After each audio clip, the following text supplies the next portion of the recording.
gusto y el paso de los años me alejaron del uno y me distanciaron de la otra. Una considerable herencia me permitió recibir una preparación poco común, y la inclinación contemplativa de mi ánimo me facilitó la ordenación metódica de los conocimientos que mis tempranos estudios habían ido acumulando asiduamente. Más que cualquier otra cosa, el estudio de los moralistas alemanes me ofrecía un gran placer, no porque equivocadamente admirase yo su elocuente locura, sino por la facilidad con que mis hábitos de pensamiento escrito me permitían descubrir sus falsedades.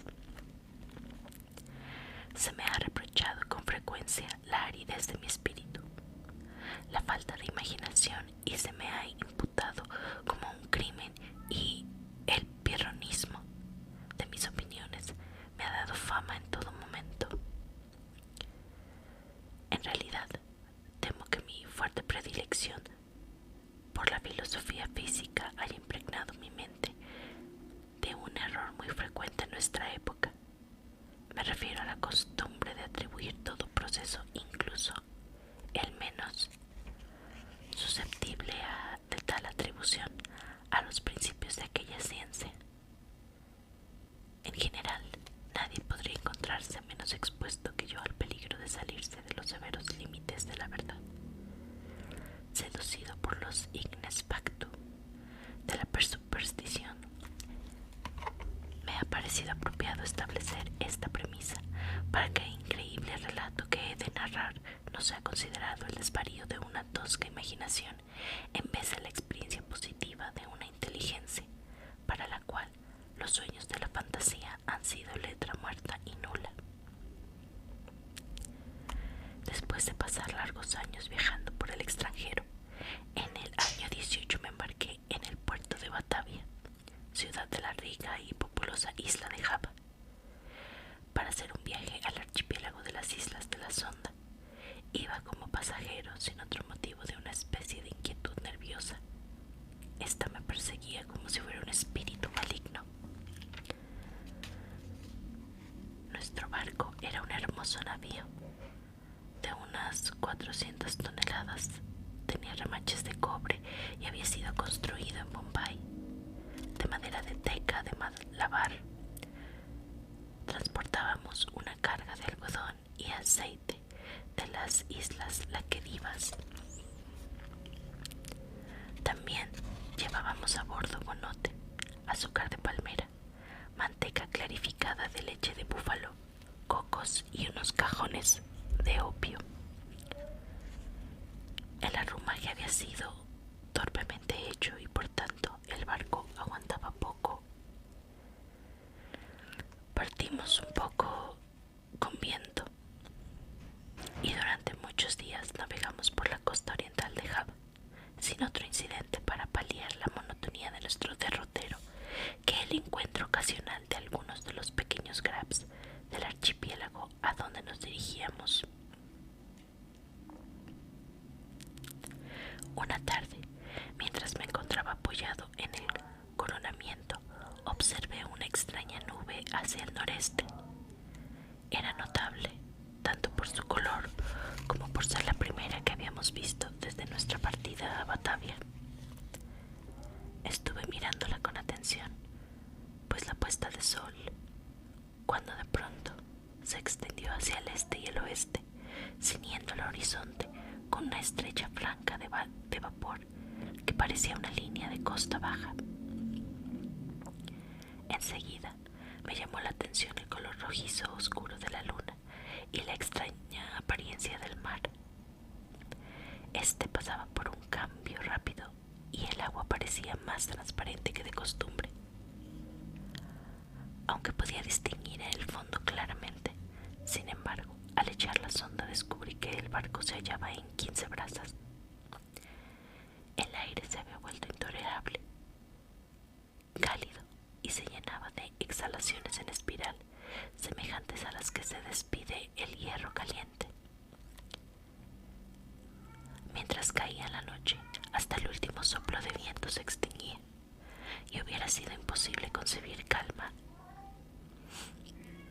La llama de una vela colocada en la popa brillaba sin oscilación visible, y un pelo largo sostenido por el índice y el pulgar colocaba sin que fuera posible descubrir la menor vibración. No obstante, como el capitán dijo que veía indicación de peligro y como evidentemente estábamos derivando hacia la costa, mandó aferrar las velas y echar el ancla. No se montó la guardia y la tripulación, formada principalmente por malayos, se tendió a descansar sobre la cubierta. Bajé a la cámara, no sin sentir un claro presentimiento del mal. En realidad, todas las apariencias justificaban mis aprensiones de un huracán. Comuniqué mis temores al capitán, pero él no hizo caso de mis palabras y se alegó sin dignarse a darme respuesta.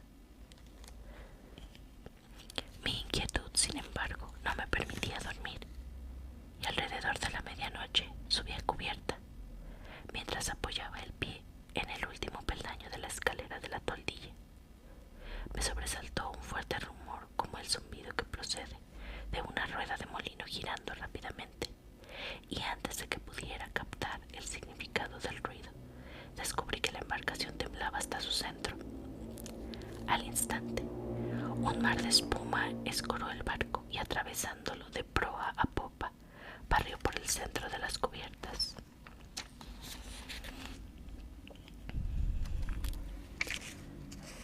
La extremada furia de la ráfaga resultó ser, en gran medida, la salvación del barco. Aunque me encontraba totalmente sumergido, no obstante, como sus mástiles se fueron por la borda, después de un minuto surgió lentamente del mar y, vacilando bajo la inmensa presión de la tempestad, por fin se enderezó. Me es imposible decir por qué milagro escapé de la destrucción. Aturdido por el choque del agua, me encontré, después de volver en mí, apresado entre el codaste y el timón. Con gran dificultad me puse en pie y, mirando a mi alrededor mareado, lo primero que me impresionó fue la idea de que nos encontrábamos entre los rompientes, porque la vorágine formada por las montañas de espuma y agua en que estamos sumidos sobrepasa el terror de la creada por más alocada imaginación. Después de un rato, oí la voz de un viejo sueco que había embarcado con nosotros en el momento en que el barco partía del puerto. Le llamé con todas mis fuerzas y al poco rato vino tambaleándose a la popa. Pronto descubrimos que éramos los únicos supervivientes del accidente. Todos se encontraban en cubierta a excepción de nosotros, y ellos habían sido barridos y lanzados por la borda. El capitán y los oficiales debían de haber perecido mientras dormían, porque los camarotes estaban inundados. Sin ayuda, no podíamos esperar hacer mucho para salvar el barco, y al principio nuestros esfuerzos estaban paralizados por el miedo de zozobra. El cable de la ancla, por supuesto, se había roto como un bramante al primer soplo del huracán. De lo contrario, nos hubiéramos hundido en un momento. Corríamos con terrible velocidad delante del viento y del oleaje que rompía cualquier cubierta. El armazón de popa estaba muy destrozado y en muchos aspectos el barco había sido dañado, pero con gran alegría descubrimos que las bombas no estaban atascadas y que no se había desplazado el lastre.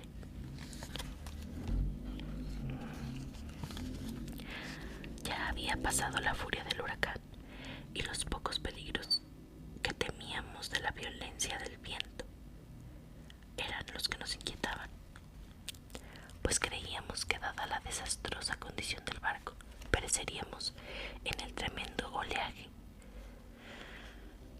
Sin embargo, esta legítima aprensión no parecía de ninguna manera que fuera a verse prontamente verificada. Durante 5 días y 5 noches, en el transcurso de los cuales nuestro único alimento fue una pequeña cantidad de azúcar de palmera, conseguida con gran dificultad,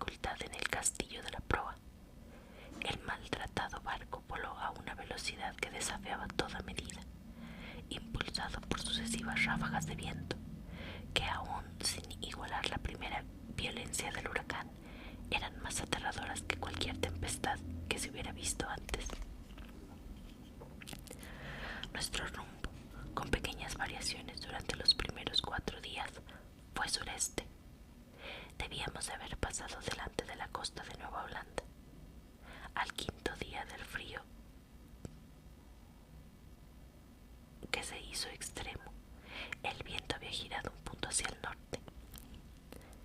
El sol se alzó con un brillo amarillo enfermizo y subió muy pocos grados por encima del horizonte sin emitir una luz decisiva. No se veían nubes, aunque el viento arreciaba y soplaba con una furia inconstante e irregular. Hacia mediodía, según la aproximación con que podíamos adivinar la hora, otra vez nos llamó la atención la apariencia del sol. No daba luz que mereciera propiamente tal nombre, sino un resplandor apagado y tétrico sin reflejos, como si estuvieran polarizados todos sus rayos. Poco antes de sumergirse en el henchino mar, se apagaron los fuegos centrales, como si los extinguiera de repente algún inexplicable poder.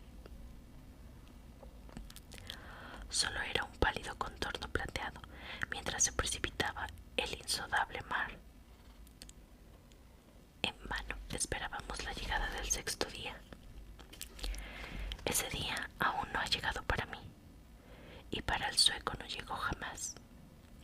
Desde entonces estuvimos envueltos en una negra oscuridad, hasta el punto que no hubiéramos podido ver un objeto a 20 pasos del barco.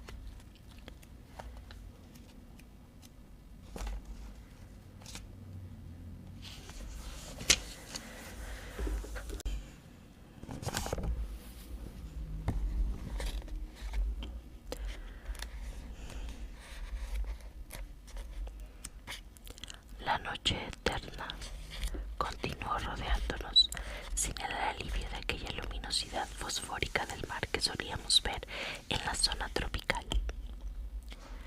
También observamos que, si bien la tempestad seguía bramando con violencia, no disminuía. Ya no se veía la apariencia de oleaje o de espuma que antes nos había circundado. Alrededor de nosotros todo era horror y tenebrosidad profunda, y un negro y moribundo desierto de ébano.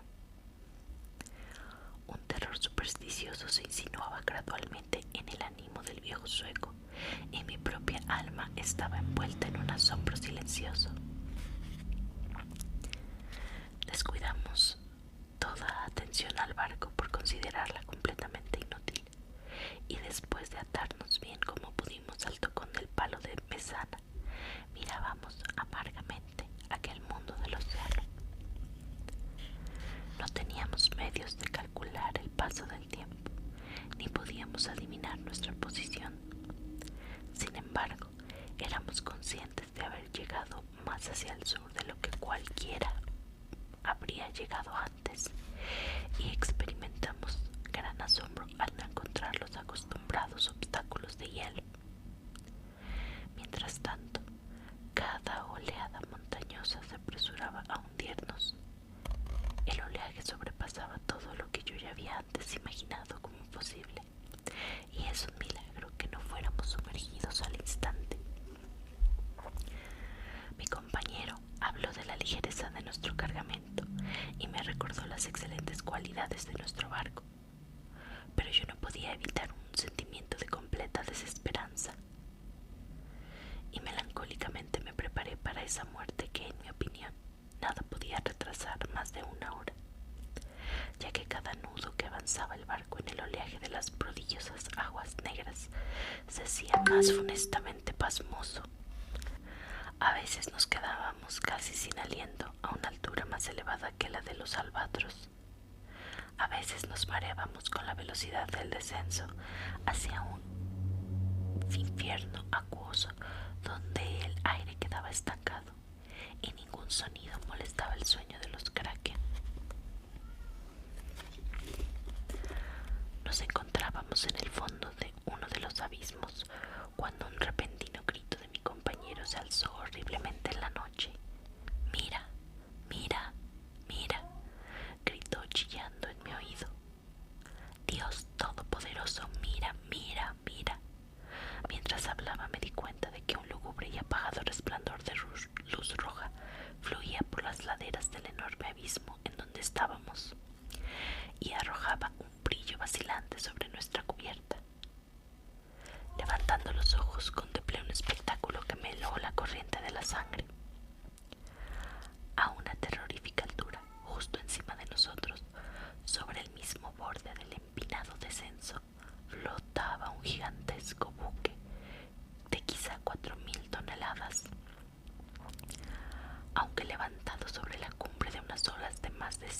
veces su propia altura.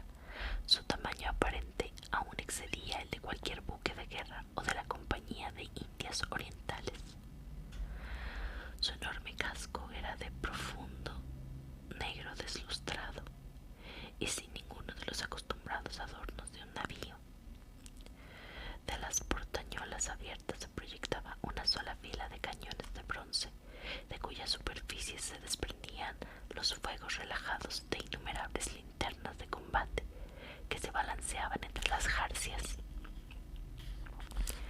Pero por lo que más nos inspiraba horror y asombro era que el buque tomaba rumbo a Sotavento, con todas las velas desplegadas en medio de aquel mar sobrenatural y aquel huracán ingobernable.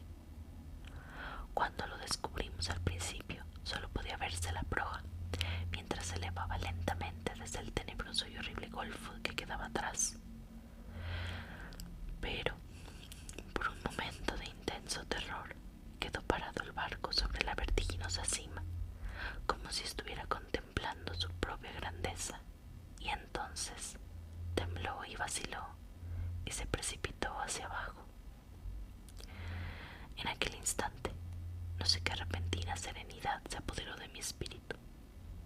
Tambaleando me situé tan a la popa como pude y esperé sin miedo la destrucción.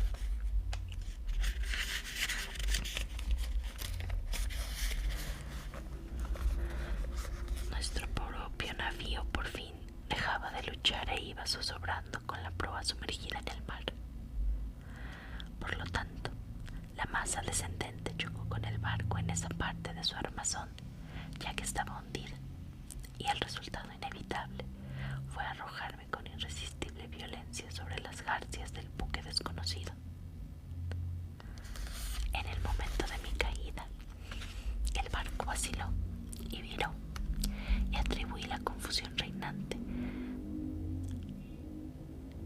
a que yo pasara inadvertido a los ojos de la tripulación. No con mucha dificultad me abrí camino hacia la escotilla principal, que estaba medio abierta, y pronto encontré la oportunidad de esconderme en la cala. Apenas podía decir por qué lo hice. Un vago sentimiento de admiración tenebrosa que se había apoderado de mi mente. Cuando miré por primera vez a los tripulantes, fue quizá el motivo de que me ocultara. No estaba dispuesto a confiarme de una raza de gentes que, después de la superficial ojeada que había podido echarles, producían en mí tanta extrañeza, duda y aprensión. Por eso pensé que era apropiado buscar un escondrijo en la cala. Lo conseguí quitando unas pocas tablas movibles de tal manera que me dejara sitio entre las enormes cuadernas del buque. Apenas había terminado mi trabajo cuando unas pisadas en la cala me obligaron a hacer uso del escondrijo. Un hombre pasó frente a mí con paso débil e inseguro. No pude verle la cara, pero tuve la oportunidad de observar su aspecto general. Mostraba signos de edad avanzada y de gran debilidad. Le tambaleaban las rodillas bajo el peso de los años y todo su cuerpo vacilaba al caminar. En voz baja y entrecortada murmuraba para sí mismo unas palabras en una lengua que no pude entender.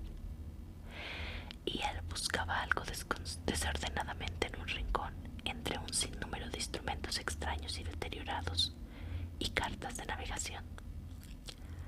Había en su actitud una alocada mezcla de mal humor, de la segunda infancia y de la solemne dignidad de un dios.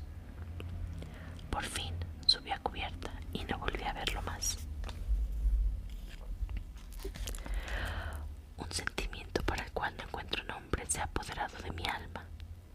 Una sensación que no admite análisis ante las lecciones de tiempos pasados que no sirven y cuya clave temo que tampoco ofrezca el futuro. Para una mente constituida como la mía, esta última consideración resulta ser terrible. Sé que jamás conoceré la naturaleza de mis conceptos. Sin embargo, no es extraño que estos conceptos sean definidos, puesto que tienen su origen en fuentes tan absolutamente novedosos. Un nuevo sentido, una entidad nueva se ha añadido a mi alma. Hace ya mucho que pisé por primera vez la cubierta de este terrible navío, y creo que los rayos de mi destino se están concentrando en un foco.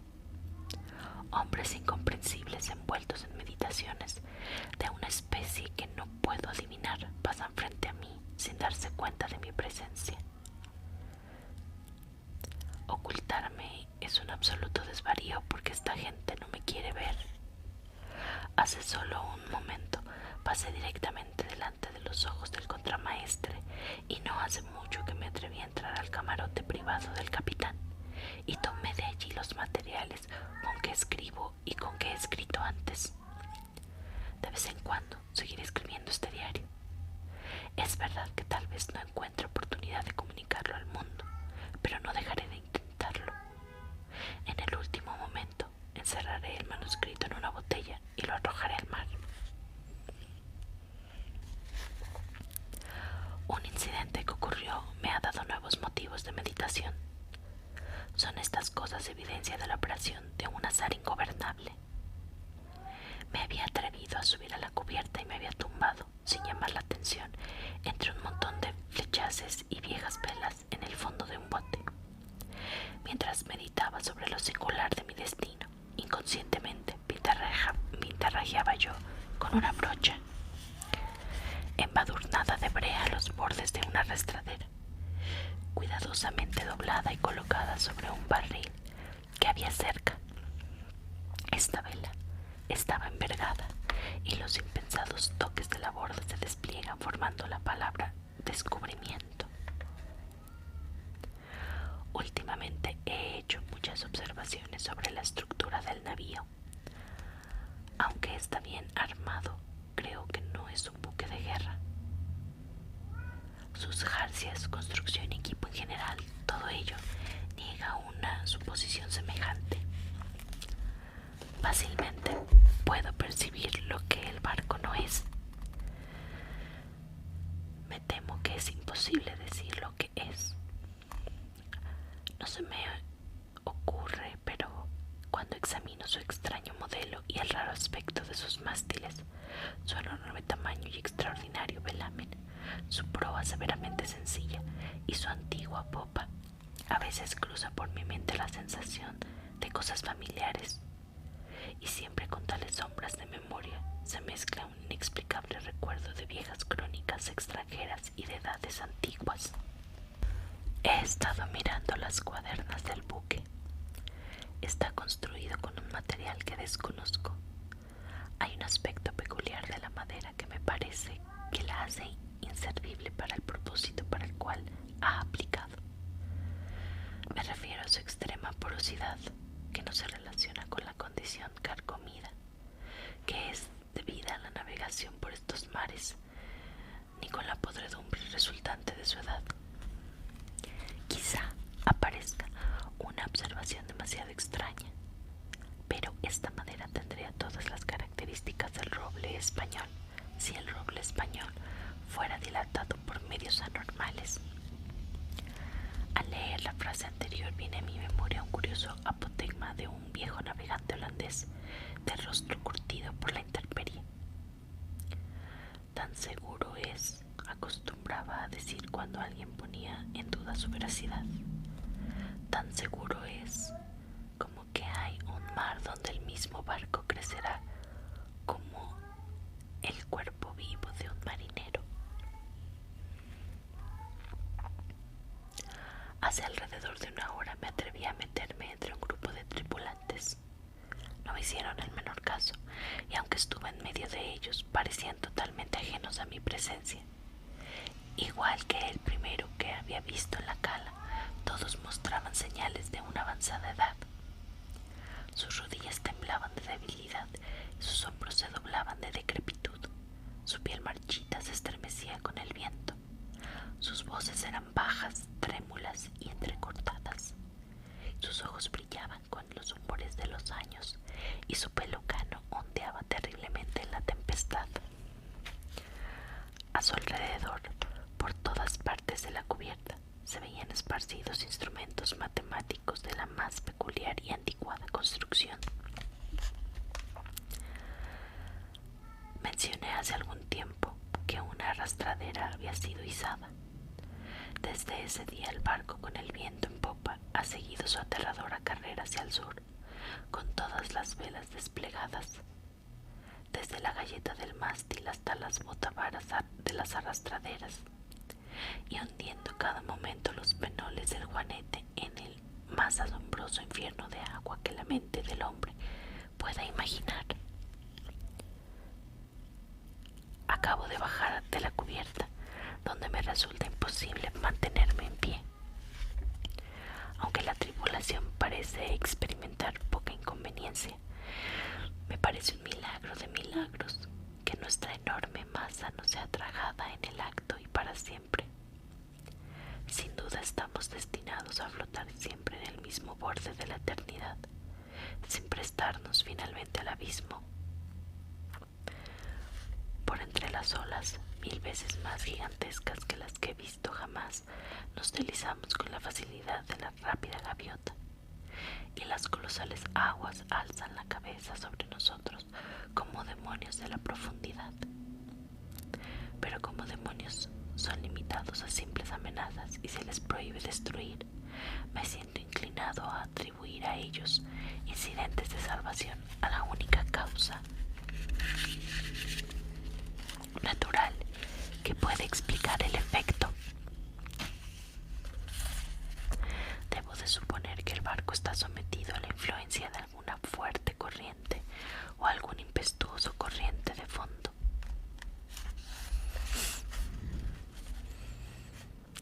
He visto al capitán cara a cara y en su propio camarote, pero como era de esperarse no me hizo caso. Aunque en su apariencia no hay nada que a los ojos de un observador casual pudiera señalar que sea más o menos un hombre. Sin embargo, un sentimiento de irremediable reverencia y temor me mezclaba con el sentimiento de admiración con que yo contemplaba. Tiene casi la estatura, es decir, de 5 pies 8 pulgadas, y su cuerpo es de contextura sólida y firme, sin ser robusto ni notablemente delgado. Pero es de singular la expresión que domina en su cara. Es la intensa y maravillosa, la emocionante evidencia de una vejez tan absoluta, tan extrema, que excita en mi espíritu una sensación, un sentimiento inefable. Su frente, aunque apenas arrugada, parece llevar el sello de una mirada de años. Sus cabellos canos son crónicas del pasado, y sus ojos, aún más grises, son sibilas del futuro. El suelo del camarote está cubierto de extraños infolios con broches de hierro, desmoronados instrumentos de ciencia y obsoletas y olvidadas cartas de navegación. El capitán tenía la cabeza inclinada, apoyada en las manos, y estudiaba con llameantes e inquietos ojos un papel que tomé por una comisión y que en todo caso llevaba la firma de un monarca. Murmuraba para sí, como había hecho el primer marinero que vi en la cala, unas bajas y malhumoradas sílabas en una lengua extranjera, y aunque estaba a mi lado, su voz parecía llegar a mis oídos desde la distancia de una milla.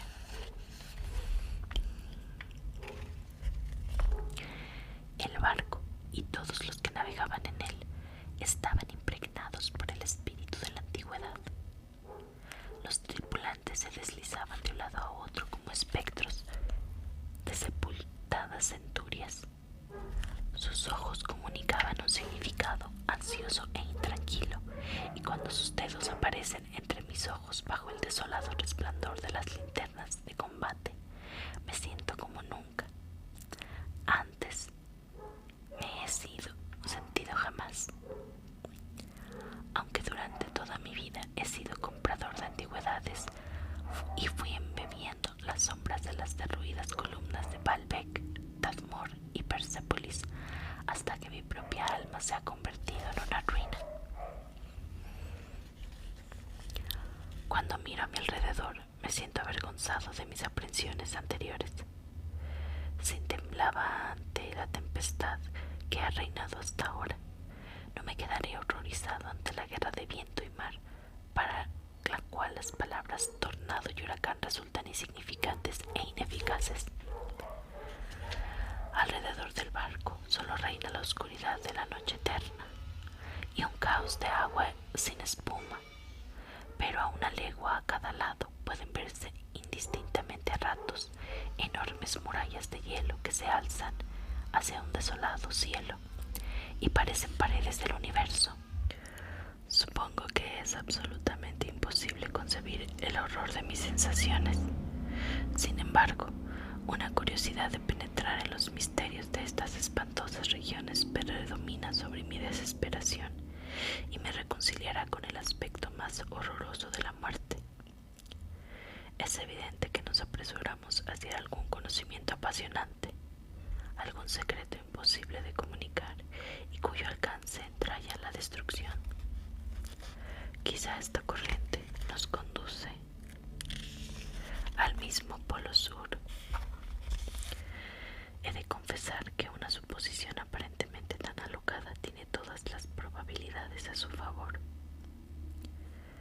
La tripulación recorre la cubierta con pasos inquietos y trémulos, pero en sus rostros hay una expresión más propia de la vehemencia que de la esperanza. Mientras tanto, el viento sigue de popa, y como llevamos todas las velas desplegadas, a veces el barco se levanta en vilo sobre el mar. ¡Oh, horror de los horrores! De repente el hielo se abre a la derecha y a la izquierda, y estamos girando vertiginosamente en enormes círculos concéntricos, dando vueltas y vueltas por los bordes de un gigantesco anfiteatro, las cumbres de cuyas paredes se pierden en la oscuridad y en la distancia. Pero me queda poco tiempo para pensar en mi destino. Los círculos se reducen rápidamente. Nos precipitamos furiosamente a la vorágine. Y entre el rugir y el bramar y el tronar del océano y de la tempestad, el barco se estremece, oh Dios, y se hunde.